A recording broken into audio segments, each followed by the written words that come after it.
Thanksgiving game. He's great. He's really good. He's great now. 4 touchdowns, no interceptions against the worst secondary in football. That's good. That's good job, Dak. But it doesn't mean like you keep dropping the odds. This doesn't make any sense to me. So at one book went from 15-1 before last Thursday's game to 6 afterwards. Why? What? There's still 2 games back in the division. It doesn't make any. Okay, so but week before that 15, they were 30. The week before the 30, they were 45.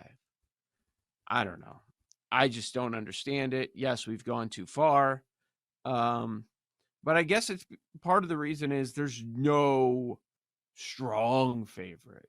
I think we all agree that Hurts should be the favorite, and his team has 1 loss, and he had 5 touchdowns in a big game, probably the game of the year so far.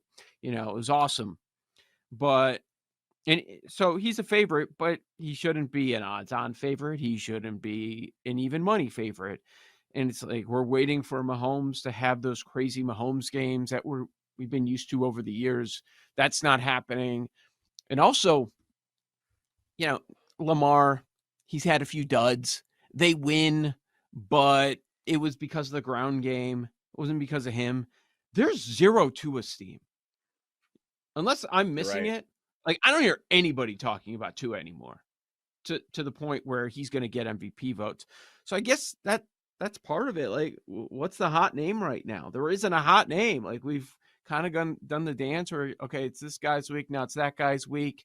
And outside of Hurts of late, it doesn't feel like there's one where people are coming together and being like, yep, that's our MVP.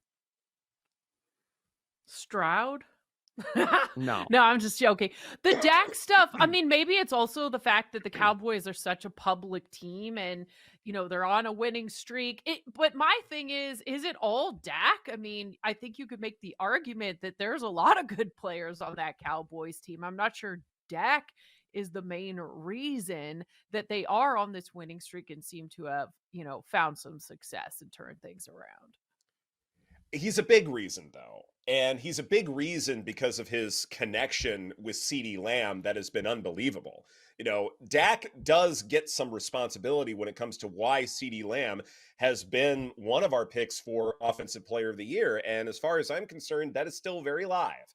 Just because, he's going up against some defenses that are beatable. And the thing about Dak Prescott is when you look specifically at his numbers against man coverage, he may be the best quarterback in the NFL, specifically in those situations. And the defenses that he will be facing are very average when it comes to man coverage. The Lions, the Eagles are okay, not spectacular like the Niners are. Commanders are somehow good in this, but we know Dak can beat them. The Seahawks are very average in man coverage. If the strength overwhelms mediocre coverage for the Cowboys, then Dak will win games and get attention. So, Joe, I agree with you that there's not that one hot name. The favorites are still the favorites, and so those numbers are moving slightly, but there's really no one else who kind of keeps Dak at bay. Now, at the same time, I would agree, though, if we're looking at Dak seriously, it's just like the college football argument in terms of like someone being ranked 7 or 8.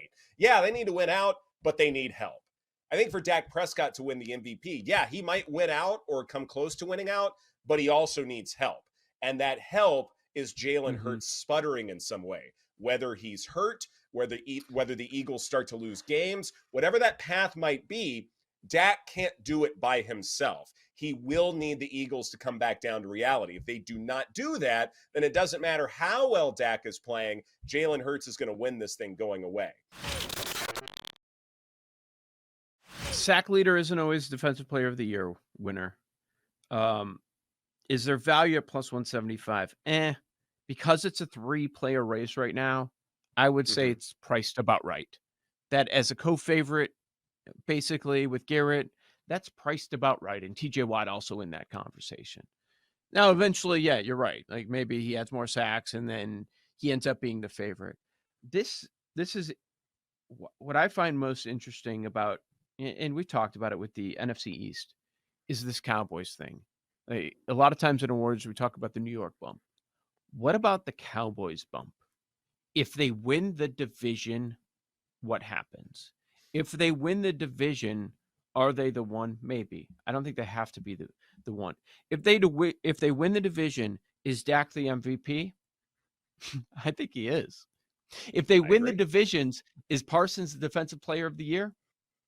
Or is it Deron I think Bland? he is. No, it's not. Mm. It's not Bland. I don't think so. Do you have a case? I do not, but I do wonder if like this pick six thing continues because quarterbacks are targeting him because he's the weak link.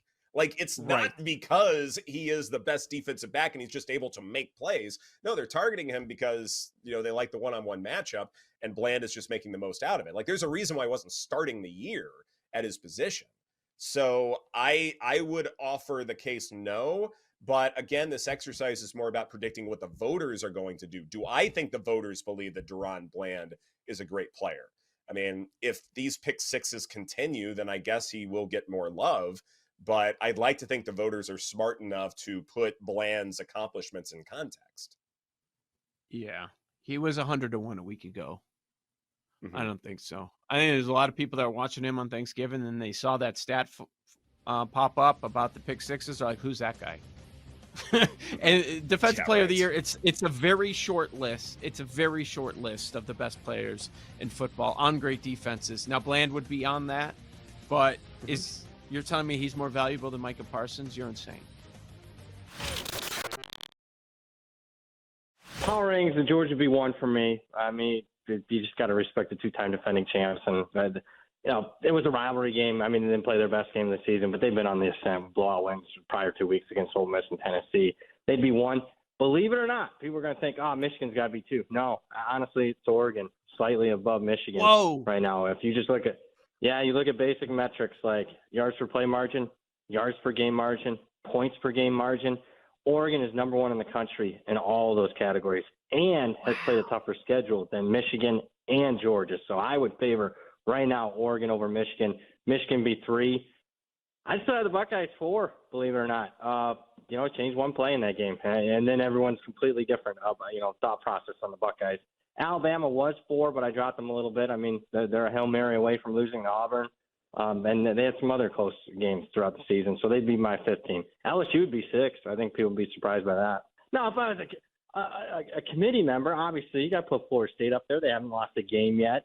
Washington hasn't lost a game yet. But just to put in perspective, what my thought process right now, Florida State and Washington, Florida State's not even my top 15 without Jordan Travis at quarterback. They'd be 16 in my power rating.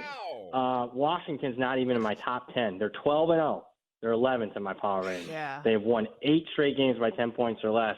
I'm not buying it, and neither is the market. There's a reason why they're a near double-digit underdog this week against Oregon, the team they beat.